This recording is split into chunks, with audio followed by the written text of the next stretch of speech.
Hello everyone, it's Georgia here, and this is the Bible journaling component of our January 2021 virtual art retreat being run through my Facebook group God's Refrigerator.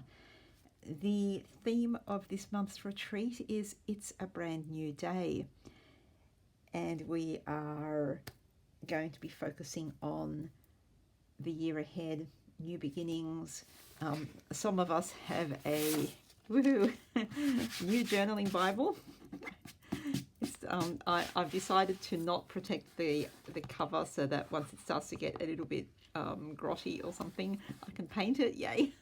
But that's for another day.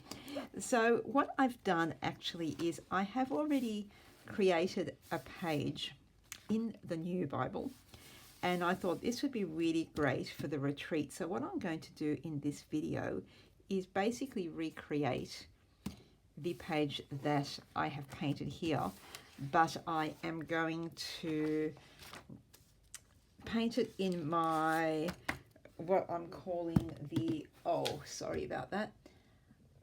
I'm going to create it in what I am calling the demonstration Bible, which is actually just, it is not a journaling Bible.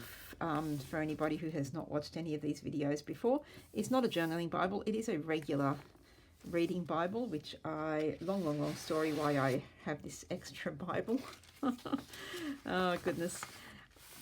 So because of that, there are a few pitfalls. One of them being that the pages are smaller. So this will be a smaller version of what I just showed you, and the pages are a lot thinner. So I have to be wary of that. And also I've got the two columns going on. So this will end up looking slightly different to the one that I just showed you. But this is basically a tutorial for the techniques that I used rather than the finished page. So I'll run you through everything that I did. There are basically 10 steps. I don't know why I've set them out and counted them, but I don't know. I think this year is going to be the year of counting through things. There are 10 steps to this. Okay, so the first thing I've done actually, and it's 1A and 1B, I have painted the page with clear gesso, and that is mainly because I'm going to be doing some stamping with archival ink, and that will be the first thing that I do, the very bottom layer of this mixed media page. And because archival ink tends to sometimes, depending on the pages that you're using, sometimes does tend to bleed through, and I don't really want a bleed through problem happening in this book. So I have clear gesso the page. Now the next thing I'm going to do is grab my favorite wonderful Sizzix Makers tape so that I can block off or mask off the verse that I am focusing on. Now at this point, this is not necessarily the focus verse of the retreat for me, but it is an important verse that is part of the whole, it's a brand new day retreat, something. Pretend I just made sense. I don't know. I am in Jeremiah 29, 11 through to 14. For surely I know the plans I have for you, says the Lord, plans for your welfare, not for your harm, to give you a future with hope. And then I'm actually going to carry it on and keep a little bit extra after that. Then when you call upon me and come and pray to me, I will hear you. When you search for me, you will find me. If you seek me with all your heart, I will be there. I will let you find me. Sorry, I'm making words up now. I'm rewording the Bible. But yeah, yeah. I just love that line. If you seek me with all your heart, I will let you find me. So I needed to keep that in there as well. So I'm actually going to start behaving now. It is late as usual. I'm doing this late at night, and you all know what happens when I do these things late at night. Georgia gets tired, and Georgia does stupid things. So I am using the Sizzix Makers tape, which is probably too expensive to be using for this sort of thing, but it just works so beautifully. It sticks really well, so it does not come off while you're painting and doing your thing, but it peels off so easily. It's barely sticky, so it sticks by magic really. And sorry, I can't do things at once. Can't do two things at once. All right. Yeah, but when it peels off so easily, and it does not tear your page and take the writing off the page. And that is such a big, important thing for us Bible journaling girls and guys. So thank you once again to Sizzix for coming up with this amazing, wonderful product that we love so much. This is not a Sizzix endorsed video. I just always like to say how much I love this tape. Okay, so that was step one. Clear gesso your page and mask off your verse with some sort of washi tape or the maker's tape if you have it, whatever you like to use. Okay, and of course you don't have to use this verse. Use whatever verse you like. This is actually a pretty generic kind of page that you can use for anything that you want to accentuate, you know, your verse, because it's just the painting of the page does not really say anything about the words, so it's just a, you know, a lovely decorative page, or except for the stamps, of course. And then you can, you know, you can use these techniques for basically any verse that you want to write out, and you don't have to do it this way, but you know, we'll talk about this as we go. So the next stage is to do the stamping. You could actually, if you were doing this verse, you could actually take it in lots of different directions in terms of what stamps you want to use for your background, remembering that this is going to be very, very background. You're barely going to see the stamps because we're going to paint over them, we're going to gesso over them, we're going to do all sorts of stuff, but they're just there as a very background sort of image. Now, I kind of went for the blueprint kind of plans when I was going through my stamps, thinking what I was going to do. At first I was thinking of plans as in diaries and calendars and that sort of thing, but then I sort of came across this stamp in my collection and I thought, oh no, I want sort of machinery and blueprints and that kind of really, really big plans. So I'm going to be using two different stamp sets. I'm going to be using Tim Holtz's Inventor number 7, and I'm using this stamp from it. And then I'm going to use another Tim Holtz stamp set called Theories, and I'm just going to use this one just for the scribbly bit down the side. I don't really want the creepy man with the balloon. Sorry, Tim. But I like this scribbly bit.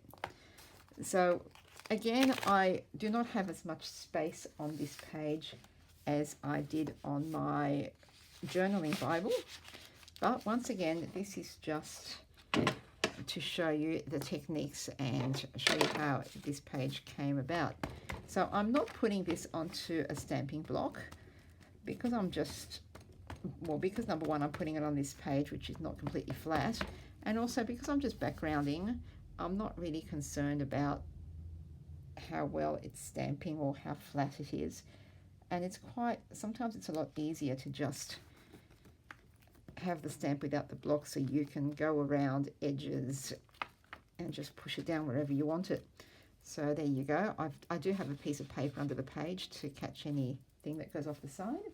So I'm just putting a little bit here, and I'm going to I'm not even inking it a second time, I'm just going straight down, putting a little bit over down there, and tiny bit in this top corner. Okay, so I'm not even using the entire design, it's just using bits and pieces. And then what I'm going to do is I'm going to grab a creepy balloon man, and I'm just going to ink up the scribbly side that I like. And I'm going to just put a little bit here in this corner. There we go. And I am happy with that. Now the next step, this is step number 3, is to get yourself some black paint.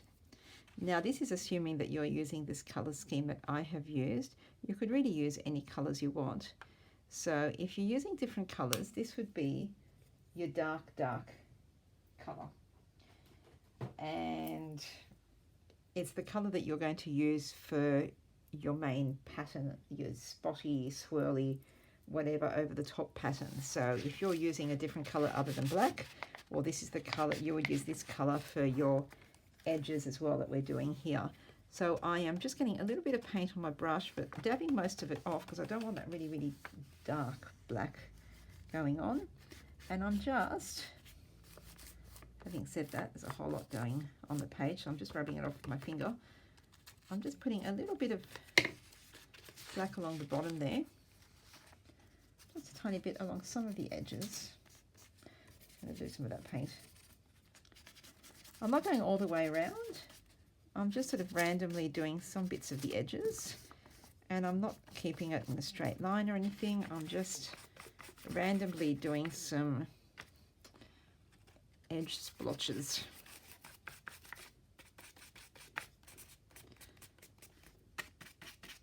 Now this again will be covered, well, a lot of it will be anyway, by your paint and everything else that goes over the top. So it's kind of going to end up being pushed to the background a fair bit.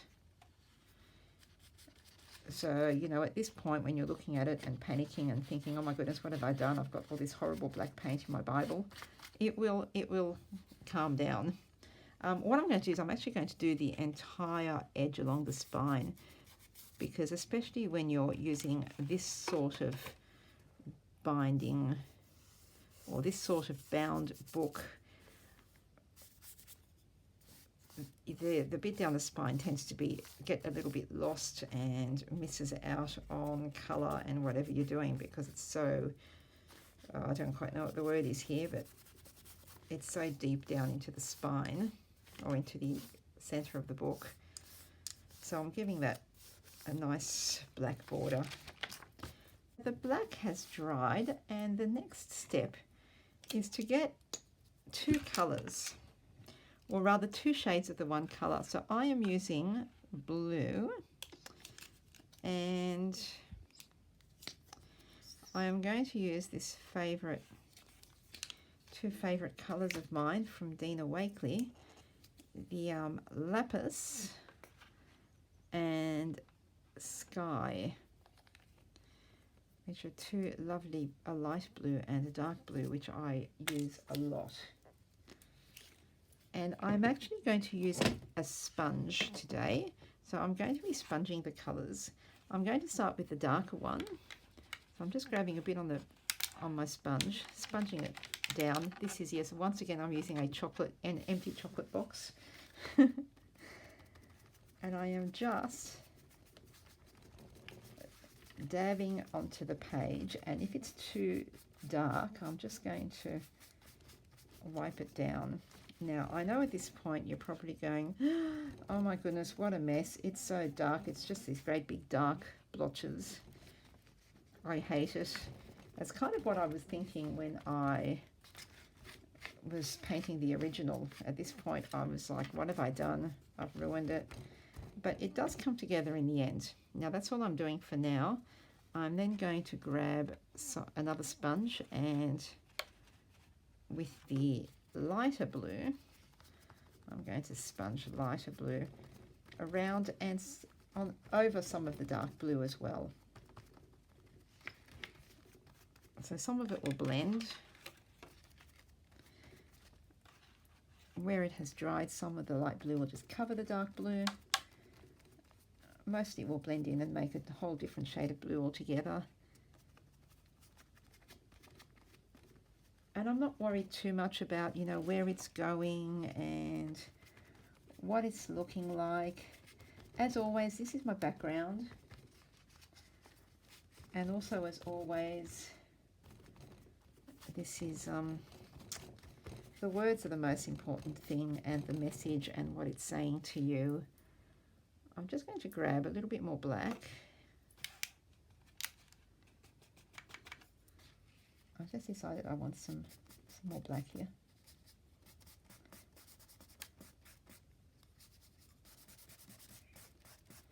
For no reason other than I thought it just looked a little bit too empty. All right. Yeah, we all know about Georgia and her finger painting. So as you can see, I can still see the stamp through the paint because I'm not sponging it on too thickly.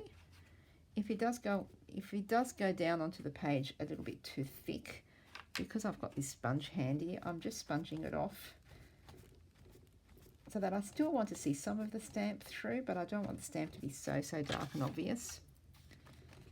Okay, a little bit more here. So there you go. I know it looks absolutely horrific now, right? But we will fix this very, very easily. Okay, now step 5, we're roaring through this, is to grab some white gesso. Now, if you don't have white gesso, you could just use white acrylic paint. There's no reason that why I am using gesso other than, I don't know, I just like to. And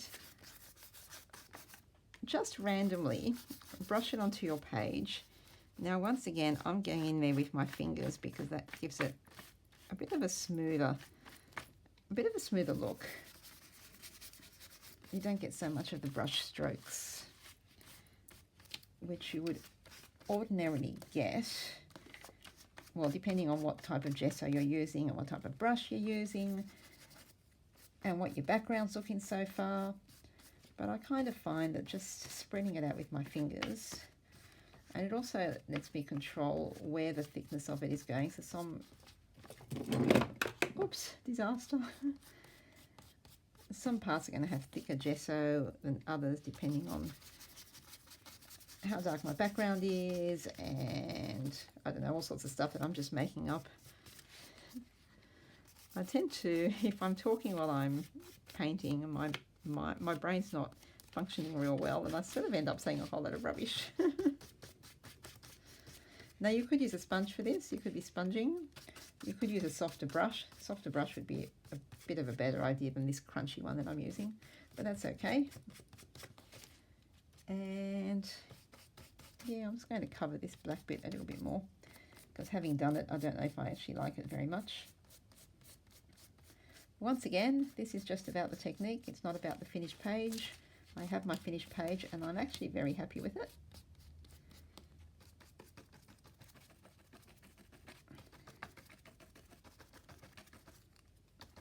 So there we go, just another way of dabbing it down. Okay, and now I'm just going to let that dry. And I think what I'm going to do now is I'm going to let it dry overnight and I'll come back tomorrow for the next step. Now that the white gesso has dried, so as you can see, what it's done is it's kind of muted the blue and black colors a little bit. Now what I'm going to do is I'm just going to put a little bit of washi tape on the page. Now, all the steps that I take creating this page, you don't have to do all of them. If there's anything that I do that you don't actually like that part, just skip it and go ahead to the next bit. You don't have to do all of these bits. If you don't like, you know, putting black in the center, don't do that. If you don't want to cover the whole thing with white gesso and you like your colors nice and bright, leave them that way. If you don't like putting bits of washi tape, you think it looks weird or whatever. I know. Sometimes I look at my pages and I go, did I need to do that? I don't know, it's a bit weird. But yeah, just to say, you don't have to do all of the steps. I tend to do a lot of layering of different elements as I go. Okay, so what I'm going to do is, sorry, I'm just cleaning up the disaster, things falling down. What I'm going to do is I'm just going to put a little bit of washi tape on the page, and I am actually using some Tim Holtz washi that was sent to me by Kath. Thank you so much. See, I actually used some of the Tim Holtz washi you sent me on my reel page, so that's even more special. And I'm just going to use a little bit here. So all I'm doing is I'm putting a little bit on the top. I'm actually ripping it because I don't want that nice straight edge. I might, yeah, I sort of thought of putting some on the bottom here as well, but I'm going to have that big amazing word down here, so I don't want too much going on. So just a little bit up the top, just to give it a little bit of interest and just another element to the page. Now the next thing, so we're now up to step 7. Anyone who's counting along, my funny how many steps to finish a page thing that I'm doing. I'm grabbing some black paint, and nothing special. This is just a cheap Deco Art Crafters acrylic paint. And what I'm going to do is try to get some out of the tube for starters. What I wanted to do is just put some dots along the page, and I don't have a stencil or anything of the sort, so what I'm going to do is I'm just going to use my fingertips, and just with my fingertip I'm just dabbing it into the paint, dabbing some of it off so it's not too dark, and then just randomly splotching some dots over my page.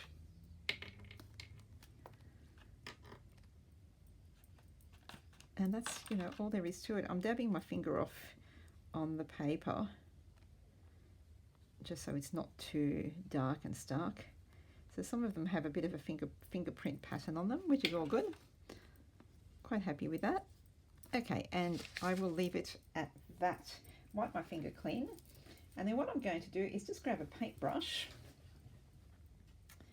and having a little bit of a practice run on my paper so I don't muck up too much. I am going to do like a sort of swirling design, and don't overthink it, because if you start thinking too much and you sort of go onto the page and you're bound to sort of go, oh no, that's not what I wanted to do. So just, yeah, before you even think too much about it, just go swirly, swirly, swirly. Don't you love how very technical I get? Go swirly, swirly, swirly. So that's my swirling design, and I'll let that dry. Once again, it's all kind of going back. Well, this area down here anyway is going background because there'll be writing over the top. So, you know, if you do your swirl and you think, oh, it's not perfect, I don't particularly like it, remember that there will be a word over the top and you're just going to see bits of it. So all you want is that kind of like motion, that sense of movement and motion behind the words that you're sticking on the page. Hoping that makes some sense. Now we'll let that dry. Once the black paint was properly dried, I then went and did the next step off camera, and that's because that is the white spattering. So as you can see, there is now white spatters all over the page.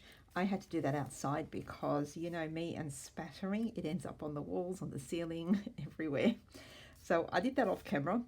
So now the basic artwork is done, and what we need to do is the final couple of steps to just put the page together. So what I'm going to do is I'm going to take off the tape that is masking my focus verse. There we are. And I am now going to add the written verse onto my page. So I've actually done a little bit of preparation so you don't have to watch all the boring bits. I've gone and die cut the word amazing from, I'm sorry, I cannot tell you, it's an alphabet die that I have. I do not remember the brand. I don't keep it in the packet. I actually have it. Let me grab it for you. I actually have it stuck on a big magnet sheet.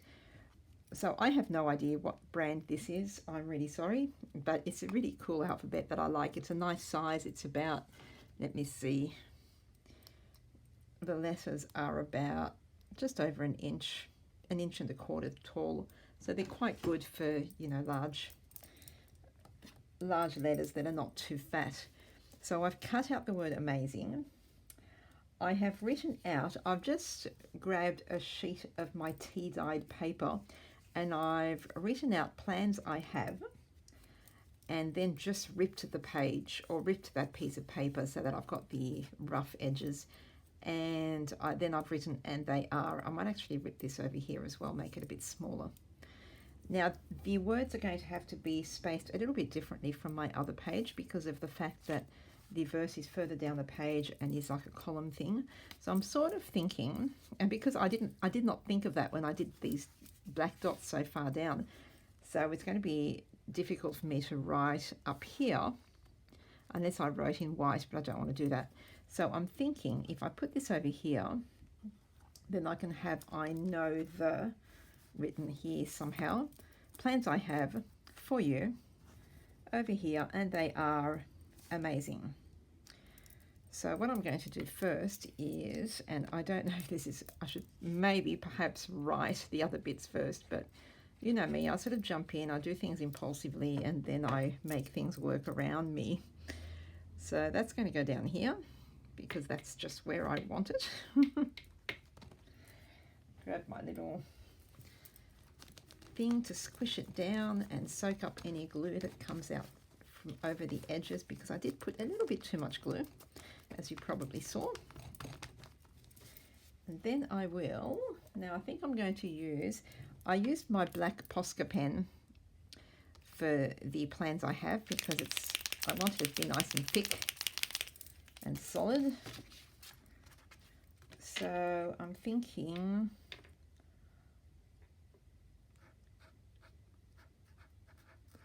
I know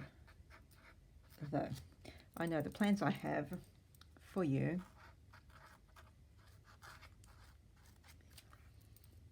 And here we'll go, and they are amazing. I'm going to actually stick the amazing first so that I'm sure that I have space for it.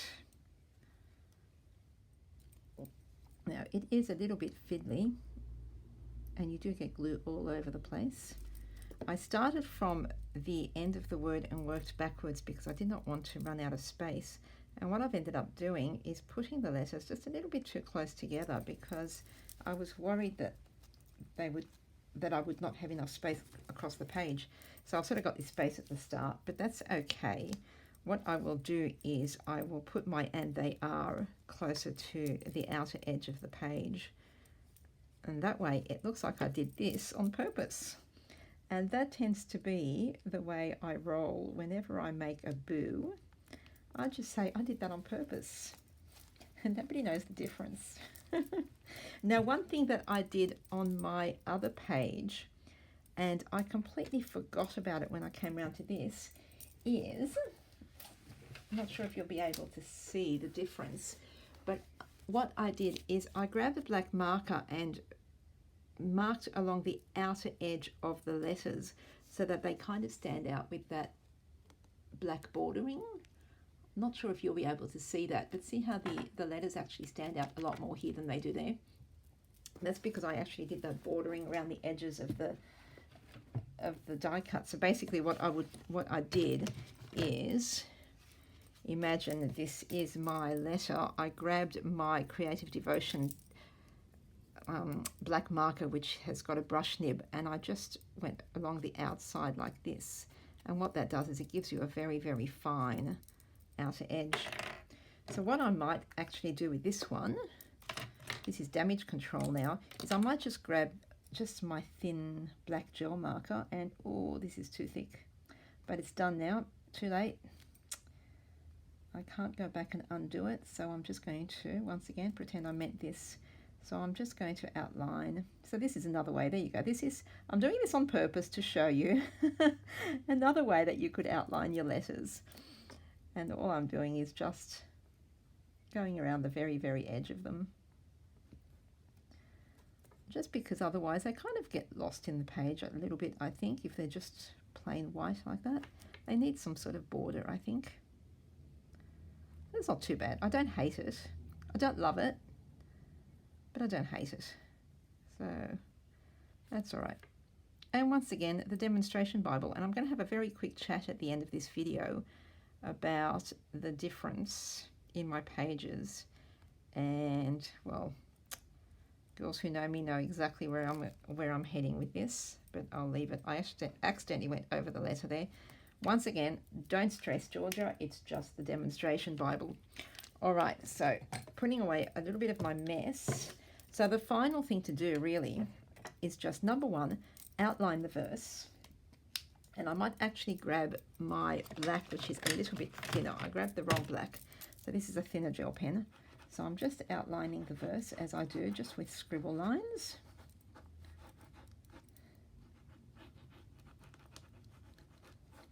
A bit of my secret stuff going on there, but I won't say it. And then I'm just going to outline the entire page in the same way as I do.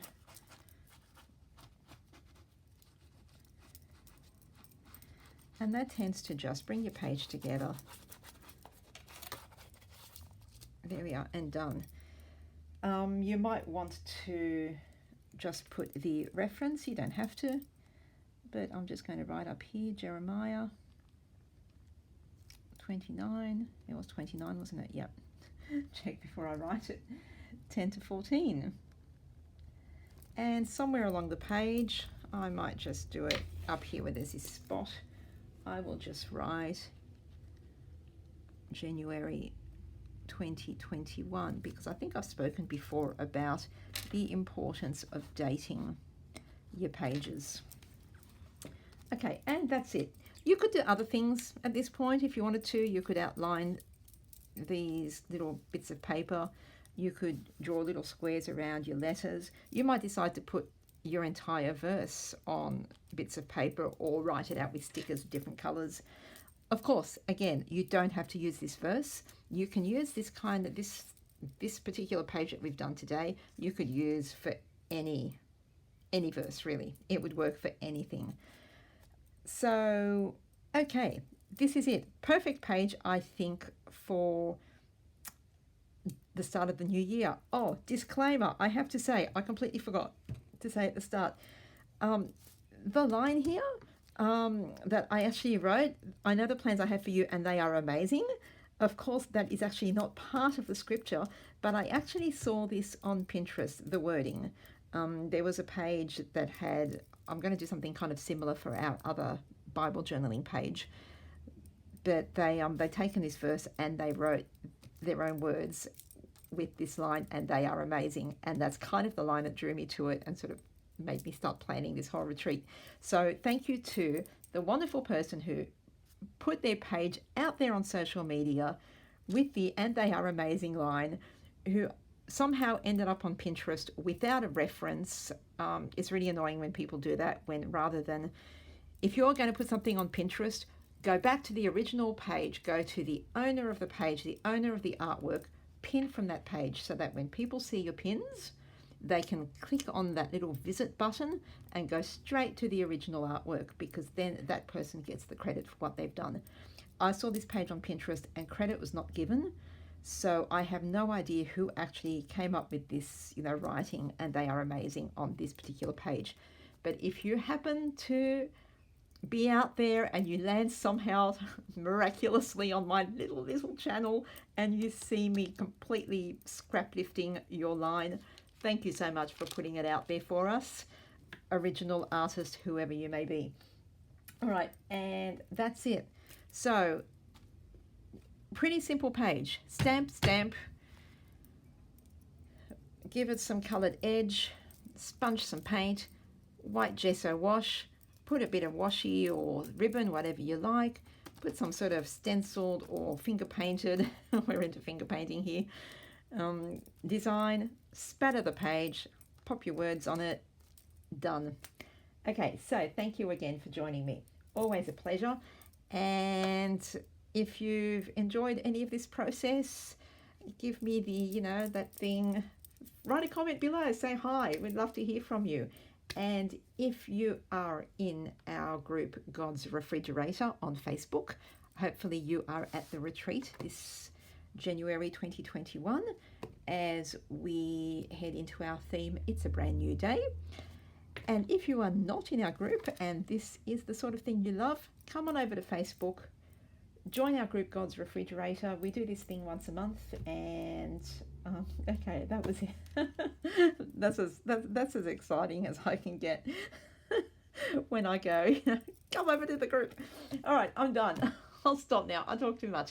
Thank you very much again for joining me. Sorry. Stop. Oh, once again, I have to use that line. I'm sorry. I promise I have not been drinking. I was going to say a very quick thing on the difference in the two pages. Now, stop. Okay, put away the laughter, because this is where I actually get serious.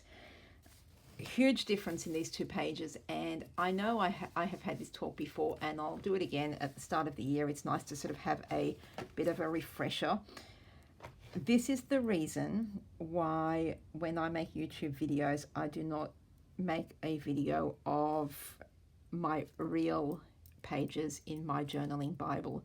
I use a demonstration page, or I do a page that's not really that meaningful to me, because this is the page that I did for myself in my own quiet time, prayerfully,